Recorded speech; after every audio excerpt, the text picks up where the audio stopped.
Kwa hivyo sasa, rafiki yangu nasikia, shetani akastaka hata kufanya huduma ya Yesu Kristo ikwishe. Unasikia anasema nini? Anataka kufanya huduma ya Yesu ifanye nini? Ikufe, isiendelee. Sasa wakaenda wakamwambia nani? Pilato. Wakamwambia ule mjanja. Mahali pengine wanasema ule anayesema anaenda ule mdanganyifu amesema siku ya tatu atafanya nini? Atafufuka. Na atakapofufuka mambo itakuwa mabaya kuliko ya kwanza. Kwa hivyo Bwana, ukatupe jeshi tuende kulinda kaburi, wanafunzi wake wasije wakasema amefanya nini? Amefufuka. Rafiki yangu, hapa ni kitu gani unapaswa kuelewa? Ni kwamba Yesu ahadi za Yesu zote alizokupa wewe, ahadi Mungu zote alizokupa zote zitatimilika. Haleluya. Ninampenda Yesu kwa sababu mambo aliyoyasema hata kabla hajatimilika yamefanya nini? Yametimilika baadaye. Aliwaambia kabla ya hapo, akasema muniue, lakini siku ya tatu baadaye nitafufuka. Rafiki yangu, wewe ambaye umeokoka, wewe ambaye ni mtoto wa Mungu, wewe ambaye ni rafiki ya Yesu, je, amekwambia nini? Una ahadi ya Yesu gani? Usiogope, kwa sababu haimaanishi kunapitia njia gani, haimaanishi adui amesimama kinyume na wewe mara ngapi ama kwa uwezo gani. Yesu anakwenda kutimiliza hiyo ahadi aliyokupa. Wagonjwa Roho wa Bwana iko juu yangu, amenipaka mafuta ili nihubiri habari njema kwa maskini. Huo ndio Yesu anasema. Wewe kama ni maskini, maskini ya pesa, maskini ya afya, maskini ya uzazi, hauna uzao, maskini ya kazi, maskini sijui ni umaskini ulio nao wote, ninakuletea habari ya kuwa Yesu anakwenda kufanya mambo iwe tofauti.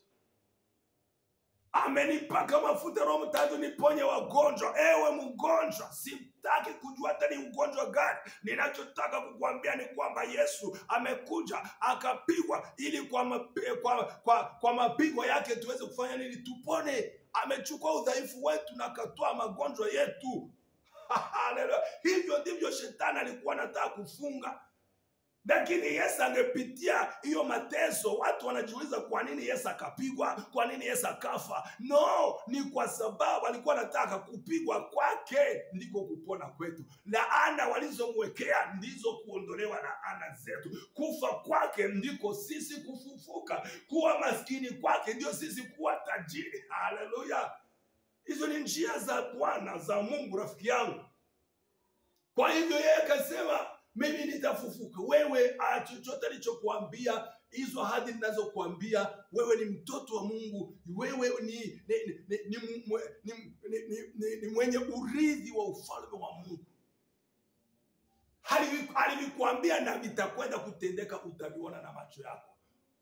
Kwa sababu Wakorintho wa kwanza sura 4 mstari wa 20, ufalme wa Mungu si wa maneno tupu, bali ni wa nguvu na udhibitisho wa Roho Mtakatifu. Matendo ya Roho Mtakatifu. Na kwenda sasa kusema, huo shetani sasa akaenda akamwambia Pilato, na Pilato akakubali. Pilato akasema, chukueni chochote mnachotaka, silaha ndizo hizo, jeshi ndilo hile, mwende mkalinde hiyo kaburi. Walipokwenda wakasema, tunachotaka tu ni kuua muujiza huyu, tunachotaka ni kuua ufalme wa Mungu hapa ndani ya hii nchi. Muujiza wako watu wanataka kuua, wafumu, waganga, wachai, walozi, sijui ni adui zako uko katika kijiji chako. Wamefanya mikutano, wamefanya sijui ni vitu gani ili wewe usije ukaoa, ili wewe usije ukazaa, ili usije ukasoma, ili usije ukapata kazi, usije ukanunua gari yako, usije ukawa mtajiri. Lakini wapende wasipende, niko hapa kutangaza ya kuwa silaha zote zinazoinuka kinyume yako hazitatimilika. Niko hapa ninatangaza laana yote waliokulaani haitakuwepo ndani ya maisha yako. Haleluya! Kwa sababu ndivyo Bwana anakutakia. Wakachunga, wakatia hata teknolojia, wakaleta super glue, wakaweka, wakafunga sana, ili Yesu hata kifufuka akute tumeweka mlango mwingine. Hata akipiga teke hataweza. Wakaweka jiwe likubwa sana, hata akipiga kichwa hataweza, kichwa kitapasuka. Akiita watu wa msaada nje, sauti haitatoka. Kuna watu ambao wametoa pesa zao kwa wingi. Kuna watu wamekwenda kukushtaki kwa watu ambao ni wakubwa sana. Kuna watu ambao wamekutendea mabaya na wako wanakufanya dunia yote ikuchukie. Maana yake hata unapokwenda kushtaki unakuta ule unayoshtakia kumbe ndiye adui wako.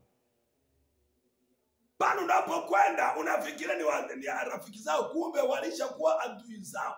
Maana yake wewe uko peke yako. Kama Yesu alikuwa kaburini peke yake, hata nje wanamungojea tu, akileta kichwa watampiga masasi. Lakini nataka kukuambia ufalme wa Mungu huyu tulioamini ni tofauti na watu wengine.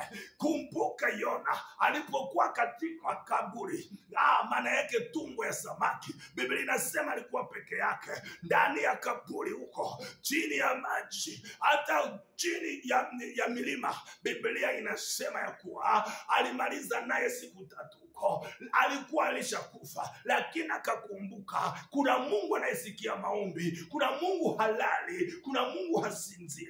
Akaita Bwana, akasema Mungu ni rehemu, Mungu nisaidie. Alipoomba tu, Mungu akafanya ni papa, akaamuru samaki kwenda kumtapika Yona. Na wewe sasa leo ninaamuru samaki iliyokumeza kukutapika katika jina la Yesu Kristo. Ninaamuru ugonjwa uliokumeza kukutapika. Ninaamuru maskini uliokumeza kukutapika. Ninaamuru laana, balaa, mikosi, nuksi kukutapika katika jina la Yesu Kristo, kwa sababu unapaswa kuishi. Mimi nimeleta habari nzuri ya kuwa utaishi, hautakufa. Utakuwa tajiri, hautakuwa maskini. Utapona, hautakufa na ugonjwa. Haleluya!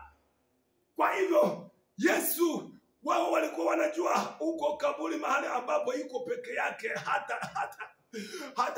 hataweza kufufuka. Lakini napenda nikwambie, ahadi ya Bwana ni ndio, ni amina. Ahadi ya Bwana ni nini? Ni ndio, amina. Neno la Bwana lina nguvu, lina uwezo, linafanya kile lililosema. Ndio maana leo ninakuambia, na neno la Kristo liwe kwako kwa wingi. Ninapoingia ndani yako neno la Bwana, ukimwi unapokuja, unataka kuingia, unaona neno la Bwana ndani yako. Mapepo yanapokuja, wanataka kuingia, wanakuta neno la Bwana. Kumbe neno la Bwana ni nini?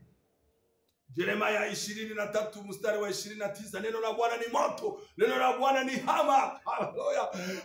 Adui anapoingia ndani yako, neno la Bwana linampiga, asidiwe hiyo. Kwa hivyo neno la Bwana halibadiliki, halikufi.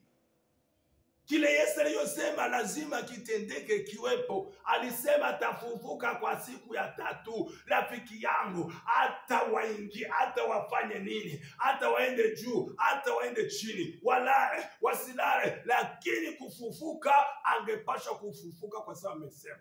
Na wewe mahala ambapo yuko, ninapenda uanze kubadilisha mwenendo wako. Ninapenda uanze kucheka. Ninapenda uanze kujisikia kuwa kile Mungu alichokuambia lazima kitatendeka. Haleluya! Usione tena paka na ukimbie. Usione tena nyoka na ukimbie. Usione tena adui wako na ukimbie.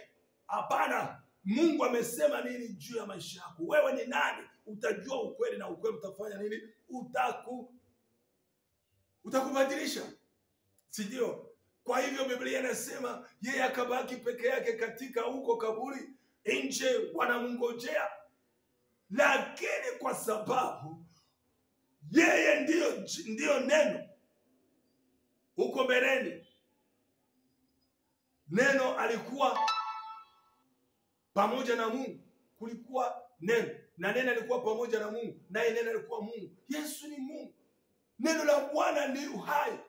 Kwa hivyo na nguvu zilizomo ndani ya jina la Yesu Kristo na Roho Mtakatifu ambaye alikuwa pamoja naye, hakuna njia yoyote ya kumkatalia Yesu kufanya nini? Kufufuka. Haleluya. Neno alilokuambia na Yesu ambaye iko ndani yako ana nguvu na uwezo ya kukufufua, ya kufufua business yako, ya kufufua ndoa yako, ya kufufua watoto wako, kufufua chochote chako walichofanya nini? Walichoua. Kwa hivyo wakati wako wanapoteza muda wao, ninakuambia, ninapokutazama ndani ya uso wako, adui wako waambie wako wanapoteza muda wao. Wapo wanapoteza muda wao kwa sababu kile Mungu alichokuahidi lazima kitatendeka. Walipoendelea kupoteza muda sasa, wakaenda wakasikia habari, watu wakaja wakamwambia, mnangojea Yesu? Basi tunangojea hapa, hatutaki hata wewe usidisturb, asije akatuponyoka. Wakamwambia, msiendelee kupoteza muda wenu, tunamkuta huko mjini iko na hubiri. Haleluya.